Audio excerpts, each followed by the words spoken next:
Hello everyone, technical ज्ञान में आप लोगों का स्वागत है। तो पिछले क्लास में हम लोगों ने फिटर टेट के सेमेस्टर 2 का 27 क्वेश्चन सॉल्व कर लिया था, ठीक है। और इस क्लास में हम लोग 28 क्वेश्चन से सॉल्व करेंगे और जहाँ तक हो सकेगा हम लोग क्वेश्चन को सॉल्व कर लेंगे, ठीक है। तो आप लोग नोटबुक और पेन लेके रेडी हो जाइए, ठीक है। जो जो इम्पोर्टेंट क्वेश्चन होगा आप लोग नोट कर लीजिएगा, ठीक है। तो चलते हैं क्वेश्चन नंबर 28 की ओर, ठीक है। तो क्वेश्चन नंबर 28 में क्या है हमारा, ये देखिए, what is the name of the tool. इस टूल का क्या नाम है, ठीक है। तो ये देखिए, ये एक हमारा एक टाइप का ड्रेसर है, ठीक है। ड्रेसर क्या काम में आता है, जब हमारा व्हील होता है ना, ग्राइंडिंग व्हील, जब उस पर क्लॉगिंग हो जाता है, जिसको कि मतलब मेटल उसमें जब फंस जाता है, जिसको कि हम लोग क्या बोलते हैं, ग्राइंडिंग व्हील में जब मेटल फंस जाता है, मेटल चिप्स, तो उसको हम लोग बोलते हैं लोडिंग, ठीक है। जब लोडिंग हो जाता है तो उस मेटल चिप्स को निकालने के लिए हम लोग क्या करते हैं, ड्रेसिंग प्रोसेस करते हैं, ठीक है। तो ड्रेसिंग करने के लिए हम लोग को टूल चाहिए होता है जिसका नाम होता है ड्रेसर, ठीक है। तो ये हमारा क्या है, ड्रेसर टूल है, ठीक है। तो ये हमारा कौन सा ड्रेसर टूल है, तो ये हमारा है स्टार व्हील ड्रेसर, ठीक है। ये क्या है हमारा स्टार व्हील ड्रेसर। यहाँ पे आप लोग देख सकते हैं, यहाँ पे ये हमारा ड्रेसर बना, सॉरी स्टार बना हुआ है, ठीक है। तो इसका राइट आंसर क्या हो जाएगा, option number C, star wheel dresser, ठीक है। इसका यूज़ क्या है, ग्राइंडिंग व्हील का ड्रेसिंग करना, ठीक है। अब चलते हैं नेक्स्ट क्वेश्चन की ओर, क्वेश्चन नंबर 29 की ओर। क्वेश्चन नंबर 29 में क्या है हमारा, which indicates the strength of bond in grinding wheels, ठीक है। मतलब ग्राइंडिंग व्हील में जो हम लोग मतलब उसका मार्किंग करते हैं, ठीक है, स्टैंडर्ड मार्किंग जो करते हैं, तो उसमें हमारा बॉन्ड का स्ट्रेंथ कौन दिखाता है, ठीक है। तो ग्रेड जो होता है ना, ग्रेड हमारा क्या दिखाता है कि हमारा बॉन्ड का स्ट्रेंथ, जो हमारा बॉन्ड है जिससे कि हम लोग एब्रेसिव को मतलब एक साथ जमा किए हैं, जिससे कि हम लोग बनाए हैं, जिसका यूज़ करके हम लोग ग्राइंडिंग व्हील बनाए हैं एब्रेसिव की मदद से, तो उसका स्ट्रेंथ कितना है। तो ये हमको किससे पता चलता है, ये हमें ग्रेड से पता चलता है, ठीक है। तो ऑप्शन नंबर बी इसका राइट आंसर हो जाएगा। 29 का राइट आंसर क्या जाएगा, ऑप्शन नंबर बी, ठीक है। अब चलते हैं नेक्स्ट क्वेश्चन की ओर, क्वेश्चन नंबर 30 की ओर। तो क्वेश्चन नंबर 30 क्या है हमारा, what is the name of the defect if the surface of grinding wheel develops smooth and shiny appearance, ठीक है। मतलब बोल रहा है जो ग्राइंडिंग व्हील का सरफेस होता है वो अगर चिकना हो जाए और चमकीला हो जाए, ठीक है, तो इस डिफेक्ट को क्या बोलते हैं, तो इसको हम लोग बोलते हैं ग्लेजिंग, ठीक है। जैसे आमतौर की भाषा में जब किसी का चेहरा चमकता है तो क्या बोलते हैं हम लोग कि आपके चेहरे पे ग्लेजिंग आ गया है, मतलब आप चमक रहे हैं। तो उसी तरह जब हमारा ग्राइंडिंग व्हील चमकने लगता है या फिर स्मूथ हो जाता है, तो उसमें हम लोग क्या बोलते हैं कि ग्राइंडिंग व्हील हमारा ग्लेज हो गया, ग्लेजिंग हो गया इसमें, ठीक है। तो इसका राइट आंसर क्या हो जाएगा, ऑप्शन नंबर ए, ग्लेजिंग, ठीक है। देखिए इसमें दो डिफेक्ट होता है, एक ग्लेजिंग होता है और एक लोडिंग होता है। लोडिंग अभी बताएं हम लोग आप लोग को कि क्या होता है, उसमें जब मेटल चिप्स फंसना स्टार्ट हो जाता है हमारे ग्राइंडिंग व्हील में, तो उसको क्या बोलते हैं, लोडिंग बोलते हैं, ठीक है। अब चलते हैं नेक्स्ट क्वेश्चन की ओर, क्वेश्चन नंबर 31 की ओर। तो क्वेश्चन नंबर 31 क्या हमारा, why agricultural equipment is made up of wrought iron. देखिए ये इंपॉर्टेंट क्वेश्चन है, ठीक है। क्वेश्चन नंबर 31 हमारा इंपॉर्टेंट क्वेश्चन है, इसको नोट कर लीजिएगा, ठीक है। इस रो में पूछा गया क्वेश्चन, ठीक है। तो इसमें क्या बोल रहा है, जो हमारा कृषि के क्षेत्र में उपयोग होने वाला उपकरण होता है, तो हमारा रॉट आयरन का क्यों बना हुआ होता है। तो ये हमारा क्यों बना हुआ रहता है रॉट आयरन का, क्योंकि ये हमारा जंग प्रतिरोधी होता है, ठीक है। रॉट आयरन क्या होता है हमारा, जंग प्रतिरोधी होता है, ठीक है। और रॉट आयरन हमारा सबसे शुद्ध लोहा होता है, ठीक है। और सबसे अशुद्ध लोहा हमारा कौन सा होता है, पिग आयरन, ठीक है। ये दोनों को नोट कर लीजिएगा, रॉट आयरन और पिग आयरन, शुद्ध लोहा और सबसे अशुद्ध लोहा, ठीक है। तो इसका राइट आंसर क्या हो जाएगा, ऑप्शन नंबर डी। ये क्या होता है, जंग प्रतिरोधी होता है, ठीक है, कोरोजन रेजिस्टेंट होता है, ठीक है। अब चलते हैं क्वेश्चन नंबर 32 की ओर। क्वेश्चन नंबर 32 में क्या हमारा, what is the name of the part marked X in blast furnace. Blast furnace में, सॉरी इसका फिगर है, ठीक है, ये हमारा क्या है, ब्लास्ट फर्नेस है, ठीक है, ये क्या हमारा ब्लास्ट फर्नेस है। और इसमें जो ये वाला पार्ट है हमारा, ये वाला, तो ये हमारा कौन सा पार्ट है, ठीक है। और ये यहाँ से यहाँ तक ये हमारा क्या है, ब्लास्ट फर्नेस है। इसमें हम लोग क्या निकालते हैं, ब्लास्ट फर्नेस से पिग आयरन बनता है, ठीक है। तो ये हमारा क्या है, ये हमारा ट्यूअर्स है, ठीक है, ये क्या हमारा ट्यूअर्स है। ऑप्शन नंबर ए इसका राइट आंसर हो जाएगा, ठीक है। अब चलते हैं नेक्स्ट क्वेश्चन की ओर, क्वेश्चन नंबर 33 की ओर। तो क्वेश्चन नंबर 33 में क्या हमारा, what is the range of carbon content in cast iron alloy. मतलब कास्ट आयरन के अलॉय में कार्बन कंटेंट कितना परसेंट होता है, ठीक है। तो कास्ट आयरन में ज़्यादा नहीं मतलब ज़्यादा होता है, 2 से 4% होता है, ठीक है। तो ऑप्शन नंबर ए इसका राइट आंसर हो जाएगा, 2 से 4%, ठीक है। अब चलते हैं नेक्स्ट क्वेश्चन की ओर, क्वेश्चन नंबर 34 की ओर। क्वेश्चन नंबर 34 में क्या बोल रहा है, what is the name of the part marked X in vernier micrometer. ये हमारा क्या है, ये हमारा वर्नियर माइक्रोमीटर है। इसमें हमारा कौन सा पार्ट पूछा है, यहाँ पे देखिए ये वाला पार्ट पूछा है, ठीक है। तो ये हमारा क्या है, ये वाला पार्ट हमारा थिम्बल कहलाता है, ठीक है। तो इसका राइट आंसर क्या हो जाएगा, ऑप्शन नंबर सी इसका राइट आंसर हो जाएगा, ठीक है, थिम्बल, ठीक है। अब चलते हैं नेक्स्ट क्वेश्चन की ओर, क्वेश्चन नंबर 35 की ओर। तो क्वेश्चन नंबर 35 में क्या है, what is the method of removing the broken stud. मतलब यहाँ पे देखिए ये क्या है, कोई होल था जिसमें कि क्या हो गया, हमारा जो स्टड होता है, स्टड किसको बोलते हैं। पहली बात आप इस वर्ड को समझिए कि स्टड क्या होता है हमारा। तो स्टड क्या होता है, जैसे कि हमारा शाफ्ट है, ठीक है, ठीक है। आप एक बोल्ट देखे होंगे जिसमें कि मतलब इधर भी हमारा क्या कटा हुआ रहता है, थ्रेड कटा हुआ रहता है, और इधर भी थ्रेड कटा हुआ रहता है, और बीच में जो है ना प्लेन रहता है, ठीक है। मतलब दोनों साइड जो हमारा थ्रेड कटा हुआ रहता है ना जिस बोल्ट पे, उसको क्या बोलते हैं, स्टड बोलते हैं, ठीक है।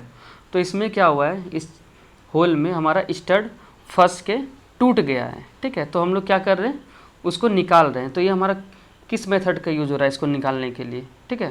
तो ये हमारा प्रिक पंच मेथड है, ठीक है। तो इसका राइट आंसर क्या हो जाएगा, option number B, prick punch and hammer method, ठीक है। अब चलते हैं नेक्स्ट क्वेश्चन की ओर, क्वेश्चन नंबर 36 की ओर। तो क्वेश्चन नंबर 36 में क्या है हमारा, what is the operation of bevelling the end of a drilled hole, ठीक है। मतलब कोई ड्रिल किया गया होल है, मतलब कोई होल है हमारा इस प्रकार का, ठीक है। तो इसके एंगल को बेवलिंग करने का, बेवलिंग जो करते हैं तो उसको क्या बोलते हैं, ठीक है। इस प्रकार का कोई होल है हमारा, और इसको हम लोग कैसा बनाते हैं, बेवलिंग करते हैं तो क्या होता है, किस प्रकार का होल बनता है, ऐसे रहता है और इस प्रकार का होल बन जाता है हमारा, ठीक है। तो ये जो हमारा बेवल हुआ, तो ये कैसे होगा, तो ये हमारा क्या कहलाता है, ये हमारा काउंटर सिंकिंग कहलाता है, ठीक है। काउंटर सिंकिंग जब करते हैं काउंटर संक टूल से, तो हमारा क्या होता है, ड्रिल्ड होल बेवल हो जाता है, ठीक है। तो ऑप्शन नंबर डी इसका राइट आंसर हो जाएगा, ठीक है। अब चलते हैं नेक्स्ट क्वेश्चन की ओर, क्वेश्चन नंबर 37 की ओर। तो क्वेश्चन नंबर 37 में क्या हमारा, what is the effect if clearance angle is incorrect, ठीक है। तो ये क्वेश्चन पहले भी हो चुका है। अगर क्लियरेंस एंगल हमारा इनकरेक्ट होगा तब क्या होगा, पहली तो क्लियरेंस एंगल का हमारा यूज क्या है कि ये हमारा फ्रिक्शन से बचाता है, टूल और जॉब में जो फ्रिक्शन होता है उससे बचाता है, ठीक है। तो अगर मान के चलिए हमारा इनकरेक्ट क्लियरेंस एंगल होगा तो क्या होगा, दोनों के बीच में फ्रिक्शन होगा, और फ्रिक्शन होने से क्या होता है, हीट जनरेट होता है, उष्मा उत्पन्न होता है, ठीक है। तो हमारा क्या होता है, ड्रिल बिट उससे गर्म हो जाता है, ठीक है। तो इसका राइट आंसर क्या हो जाएगा, option number B, overheated drill, ठीक है। तो इसका right answer option number B हो जाएगा। अब चलते हैं नेक्स्ट क्वेश्चन की ओर, क्वेश्चन नंबर 38 की ओर। तो क्वेश्चन नंबर 38 में क्या हमारा, what is the name of part marked as X, ठीक है। आइए हम लोग क्वेश्चन देखते हैं, क्वेश्चन कहाँ है हमारा, ये रहा हमारा क्वेश्चन, ठीक है। इसमें पूछ रहा है ये जो पार्ट है हमारा, ये कौन सा पार्ट है, ठीक है, इसका नाम क्या है, ठीक है। तो ये देखिए, इसको मिटाते हैं, ठीक है। अब देखिए ये होता है ना हमारा, ये हमारा कटर है, ठीक है। तो इसमें 3 तरह का रैक एंगल होता है, ठीक है। कैसा कैसा होता है, निगेटिव, पॉजिटिव और जीरो, ठीक है। अब जीरो क्या होता है, निगेटिव क्या होता है और पॉजिटिव क्या होता है, ठीक है, ये हम लोग को जानना है, ठीक। ये देखिए यहाँ पे हमारा दर्शाया गया है, ठीक है, निगेटिव रैक एंगल, ठीक है, और पॉजिटिव रैक एंगल और जीरो रैक एंगल। तो इसमें क्या है, हम लोग क्या करते हैं, टीथ से एक परपेंडिकुलर डालते हैं, ठीक है, टीथ के पॉइंट से परपेंडिकुलर डालते हैं हम लोग। अब उसमें देखते हैं कि हमारा जब टीथ के मतलब परपेंडिकुलर के अगर हमारा अंदर रह जाता है ना, तो इसको हम लोग क्या बोलते हैं, पॉजिटिव रैक एंगल बोलते हैं। तो पॉजिटिव रैक एंगल में क्या होता है, हमारा ये जो होता है ना हमारा टीथ, ये कमज़ोर हो जाता है। क्यों, क्योंकि इसका जो थिकनेस होता है हमारा, ये क्या होता है, कम हो जाता है, ठीक है। यहाँ पे देखिए ये कम हो गया। और जीरो रैक एंगल जो परपेंडिकुलर रहता है, जो टीथ परपेंडिकुलर रहता है, ठीक है, तो हमारा क्या हो जाता है, जीरो रैक एंगल, ठीक है। और निगेटिव क्या होता है, जो कि हम पॉइंट से परपेंडिकुलर डालते हैं ना, तो उससे भी क्या होता है, हमारा एंगल ज़्यादा रहता है, तो ये हमारा क्या हो जाता है, निगेटिव रैक एंगल हो जाता है, ठीक है। तो इसका हम लोग यूज़ कहाँ करते हैं, निगेटिव रैक एंगल का हार्ड मटेरियल को काटने के लिए, और पॉजिटिव रैक एंगल का कहाँ यूज़ करते हैं, सॉफ्ट मटेरियल को काटने के लिए, ठीक है। तो अब चलते हैं क्वेश्चन की ओर। तो यहाँ क्या है हमारा, यहाँ पे देखिए हम लोग परपेंडिकुलर डालें, ठीक है, और ये हमारा क्या है, परपेंडिकुलर से ज़्यादा है, तो ये हमारा कौन सा रैक एंगल हो जाएगा, ये हमारा नेगेटिव रैक एंगल हो जाएगा, ठीक है। तो इसका राइट आंसर क्या हो जाएगा, ऑप्शन नंबर डी इसका राइट आंसर हो जाएगा। एक सेकेंड, ठीक है। अब चलते हैं नेक्स्ट क्वेश्चन की ओर, क्वेश्चन नंबर 39 की ओर। तो क्वेश्चन नंबर 39 में क्या है हमारा, which reamer is used for reaming internal metric Morse taper, ठीक है। मतलब इंटरनल मीट्रिक मोर्स टेपर को रिमिंग करने के लिए किस रिमर का हम लोग यूज करते हैं, तो ये हमारा होता है socket reamer with parallel shank, ठीक है। तो इसका राइट आंसर क्या हो जाएगा, ऑप्शन नंबर डी इसका राइट आंसर हो जाएगा, ठीक है, सॉकेट रिमर विथ पैरेलल शंक, ठीक है। अब चलते हैं नेक्स्ट क्वेश्चन की ओर, क्वेश्चन नंबर 40 की ओर। तो क्वेश्चन नंबर 40 में क्या है हमारा, आइए देखते हैं। क्वेश्चन नंबर 40 है, name the type of the reamer, ठीक है, ये हमारा कौन सा रिमर है, तो आइए देखते हैं। तो देखिए इसमें क्या हमारा, पहले हम लोग ऊपर देखेंगे, ठीक है, ये हमारा ऊपर में हमारा स्क्वायर हेड है, ठीक है, मतलब स्क्वायर हेड बना हुआ है, ठीक है, और ये हमारा बॉडी है, और ये कैसा है, स्ट्रेट है, ठीक है। और मेन चीज़ इसमें देखते हैं हम लोग, ये हमारा लीड, ये हमारा वेवल लीड है, ठीक है, ज़्यादा वेवल है, ठीक है। तो हमारा लॉन्गर वेवल लीड किस में रहता है, हैंड रिमर में रहता है, ठीक है। और हैंड रिमर में क्या रहता है, हमारा स्ट्रेट शैंक रहता है, ठीक है। और ये हमारा क्यों बना हुआ रहता है, ये इस सॉकेट में नहीं, सॉरी, रेंच में ये फंसने के लिए, ठीक है, स्क्वायर हेड हमारा बना हुआ रहता है, ताकि वो आराम से जाके फिट हो सके, ठीक है। तो इसका राइट आंसर क्या जाएगा, ऑप्शन नंबर ए, हैंड रिमर, ठीक है। एक सेकेंड, अब चलते हैं नेक्स्ट क्वेश्चन की ओर, क्वेश्चन नंबर 41 की ओर। तो क्वेश्चन नंबर 41 में क्या हमारा, what is the name of the part marked x, इस पार्ट का हमारा क्या नाम है जो एक्स से सूचित किया गया है, ठीक है। तो ये हमारा क्या है, आर्बर है, ठीक है, ये क्या हमारा आर्बर है। तो ऑप्शन नंबर ए इसका राइट आंसर हो जाएगा, ठीक है, आर्बर, ठीक है। अब चलते हैं नेक्स्ट क्वेश्चन की ओर, क्वेश्चन नंबर 42 की ओर, ठीक है। तो क्वेश्चन नंबर 42 में क्या हमारा, which reamer has longer taper lead, ठीक है।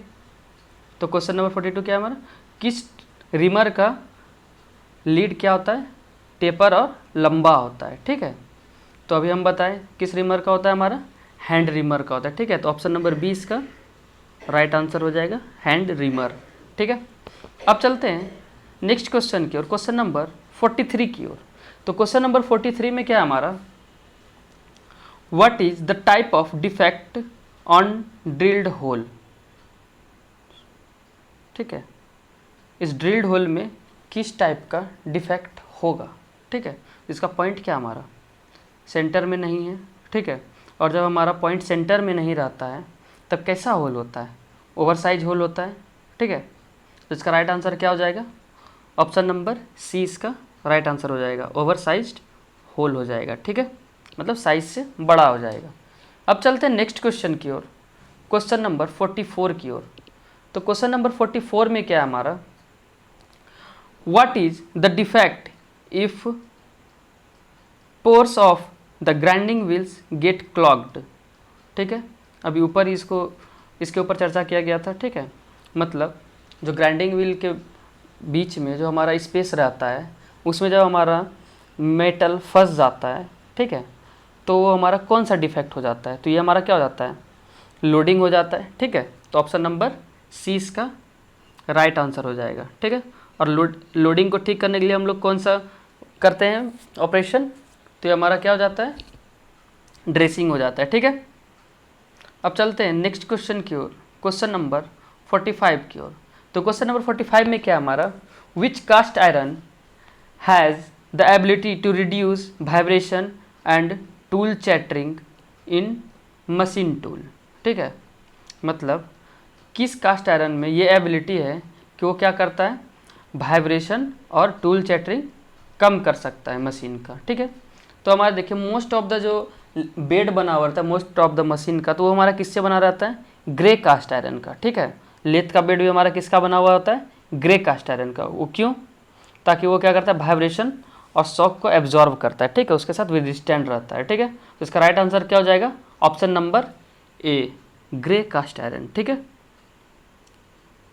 अब चलते हैं नेक्स्ट क्वेश्चन की ओर, क्वेश्चन नंबर 46 की ओर।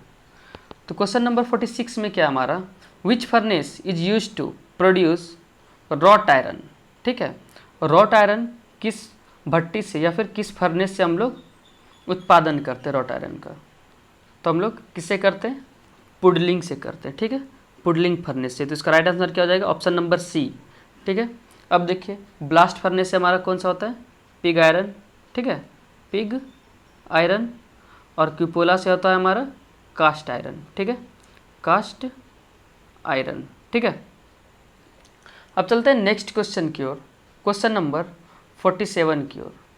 क्वेश्चन नंबर 47 में क्या हमारा, which ore is extracted which ore is use to extract zinc, मतलब हम लोग किस अयस्क से जस्ता को निकालते हैं, मतलब जस्ता निकालने के लिए हम लोग किस अयस्क का उपयोग करते हैं, तो ये क्या होता है हमारा, कैलामाइन होता है, ठीक है। कैलामाइन से क्या निकलता है, हमारा जस्ता निकलता है, ठीक है।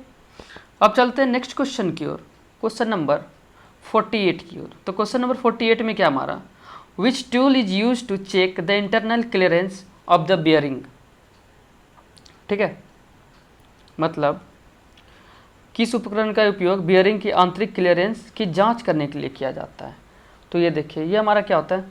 अच्छा एक बात बताइए, एक क्वेश्चन था सेमेस्टर 1 में कि दो मेटिंग पार्ट के बीच का क्लियरेंस चेक करने के लिए हम लोग किस टूल का यूज़ करते थे, तो किसका यूज़ करते थे हम लोग, फिलर गेज का। तो यहाँ भी तो सेम बोल रहा है, ठीक है। इसमें क्या बोल रहा है, use to check the internal clearance of the bearing, मतलब बियरिंग के बीच में कितना क्लियरेंस है, इसको हम लोग कैसे चेक करेंगे, तो इसमें भी हम लोग फिलर गेज का यूज करेंगे, ठीक है, क्योंकि बियरिंग में ज़्यादा क्लियरेंस रहता नहीं, कम क्लियरेंस रहता है, जो कि हमारा फिलर गेज से ही पता चल सकता है, ठीक है। तो इसका राइट आंसर क्या हो जाएगा, option number B, feeler gauge, ठीक है। अब चलते हैं नेक्स्ट क्वेश्चन की ओर, क्वेश्चन नंबर 49 की ओर। तो क्वेश्चन नंबर 49 में क्या हमारा, what is the name of part marked as X, ठीक है। इस पार्ट का क्या नाम है, तो ये देखिए कॉलर, कॉलर हमारा कौन सा है, ये हमारा क्या है, कॉलर है, ठीक है। और स्क्वायर हेड हमारा यहाँ ऊपर है, स्क्वायर हेड, ठीक है। और बॉडी हमारा ये रहा, तो ये हमारा कौन सा पार्ट है, ये हमारा फिंगर है, ठीक है। ये क्या है, हमारा फिंगर है। तो इसका राइट आंसर क्या हो जाएगा, ऑप्शन नंबर सी। और फिंगर जो है वो हमारे इंटरनल कॉलेट से अटैच है, ठीक है। अब चलते हैं नेक्स्ट क्वेश्चन की ओर, क्वेश्चन नंबर 50 की ओर। तो क्वेश्चन नंबर 50 में क्या हमारा, what is the angle of Acme thread, Acme thread का एंगल कितना होता है, तो एक्मे थ्रेड का एंगल कितना होता है हमारा 29 डिग्री, ठीक है। अगर यहीं पे आपसे पूछ दिया जाएगा angle of metric Acme thread, ठीक है, मीट्रिक एक्मे थ्रेड, तो इसका एंगल कितना हो जाएगा 30 डिग्री, ठीक है, इसको नोट कर लीजिएगा आप, ठीक है। अब चलते हैं नेक्स्ट क्वेश्चन की ओर, क्वेश्चन नंबर 51 की ओर। तो क्वेश्चन नंबर 51 में क्या हमारा, what is the advantage of centre screw in die stock, मतलब डाई स्टॉक में सेंटर स्क्रू का क्या लाभ है। तो क्या लाभ है, तो ये जो क्या करता है ना, ये डेप्थ ऑफ कट को क्या करता है, एडजस्ट करता है, ठीक है। तो इसका राइट आंसर क्या हो जाएगा, ऑप्शन नंबर 20 का राइट आंसर हो जाएगा, to adjust the depth of cut, ठीक है। अब चलते हैं नेक्स्ट क्वेश्चन की ओर, क्वेश्चन नंबर 52 की ओर। तो क्वेश्चन नंबर 52 में क्या हमारा, what is the name of the element of screw marked as X, ठीक है, यहाँ पे हमारा मार्क्ड किया गया है, ठीक है। तो इस एलिमेंट का क्या नाम है, इस एलिमेंट का क्या नाम है, ये हमारा कोई एंगल शो कर रहा है, ठीक है। तो ये हमारा कौन सा एंगल है, ये हमारा एक ही एंगल, ये थ्रेड एंगल, ठीक है। इसका राइट आंसर क्या हो जाएगा, ऑप्शन नंबर डी। अब देखिए इसमें हमारा रूट क्या होता है, पिच क्या होता है और क्रेस्ट क्या होता है, ठीक है। तो ये देखिए ये जो हमारा ये वाला हिस्सा होता है, ये हमारा क्या होता है, रूट होता है, ठीक है। और ये वाला हिस्सा क्या होता है हमारा, क्रेस्ट होता है, ठीक है। क्या होता है, क्रेस्ट। और पिच किसको बोलते हैं हम लोग, पिच बोलते हैं ये जो है ना हमारा दो क्रेस्ट या फिर दो रूट के बीच की दूरी, ये हमारा क्या कहलाता है, ये हमारा क्या कहलाता है, पिच कहलाता है, ठीक है। ये पिच कहलाता है हमारा, ठीक है। तो ये सब नोट कर लीजिएगा आप, रूट क्या होता है, क्रेस्ट क्या होता है और पिच क्या होता है, ठीक है। अब चलते हैं नेक्स्ट क्वेश्चन की ओर, क्वेश्चन नंबर 53 की ओर। तो क्वेश्चन नंबर 53 में क्या हमारा, क्वेश्चन नंबर 53 है, एक second, which term describe the axial movement of screw in one complete term, मतलब बोल रहा है कि कौन सा पद एक पूर्ण घुमाव में स्क्रू के अक्षीय गति का वर्णन करता है। तो ये हमारा कौन सा पद है, ये हमारा लीड है, मतलब एक बार में जो एक चक्कर लगाता है वो एक लीड के बराबर लगाता है, ठीक है। तो इसका राइट आंसर क्या हो जाएगा, ऑप्शन नंबर ए, लीड, ठीक है। अब चलते हैं नेक्स्ट क्वेश्चन की ओर, क्वेश्चन नंबर 54 की ओर। तो क्वेश्चन नंबर 54 में क्या है हमारा, हाउ, एक सेकेंड, हाँ, how the size of drill beat is measured, मतलब ड्रिल बीट का साइज हम लोग कैसे मापते हैं, ठीक है, कैसे मापा जाता है। तो क्या करते हैं, इसके लैंड के बीच में इसका ड्रिल बिट का साइज मापा जाता है, ठीक है। तो इसका राइट आंसर क्या हो जाएगा, ऑप्शन नंबर बी, ठीक है, बिटवीन द लैंड्स, ठीक है। अब चलते हैं नेक्स्ट क्वेश्चन की ओर, क्वेश्चन नंबर 55। तो क्वेश्चन नंबर 55 में क्या है हमारा, what is the helix angle of general purpose drill, general purpose drill का हेलिक्स एंगल क्या होता है, मोस्ट इंपॉर्टेंट क्वेश्चन, बहुत बार रिपीटेड क्वेश्चन है ये हमारा, बहुत सारे टेक्निकल एग्जाम में बहुत बार रिपीट होगा है, ठीक है। तो इसका राइट आंसर क्या हो जाएगा हमारा 27.5 डिग्री, ठीक है। ये हमारा BARC के एग्ज़ाम में भी रिपीट हुआ है, तो इसको नोट कर लीजिएगा, ठीक है। तो आज का क्लास यहीं समाप्त करते हैं, ठीक है। आई होप आप लोगों को वीडियो अच्छा लगा हो, अगर वीडियो अच्छा लगा हो तो वीडियो को लाइक करें, ठीक है। और ऐसे ही फिटर ट्रेड के क्वेश्चन बैंक के लिए या फिर फिटर ट्रेड के टेक्निकल प्रिपरेशन के लिए आप लोग हमारे साथ जुड़े रह सकते हैं, ठीक है। हमारे साथ जुड़ने के लिए हमारे चैनल को सब्सक्राइब करें, ठीक है, और अपने दोस्तों को भी बताएं और उसके साथ हमारे वीडियो को शेयर करें, ठीक है। तो आज के लिए इतना ही, बाकी मिलते हैं नेक्स्ट क्लास में, धन्यवाद।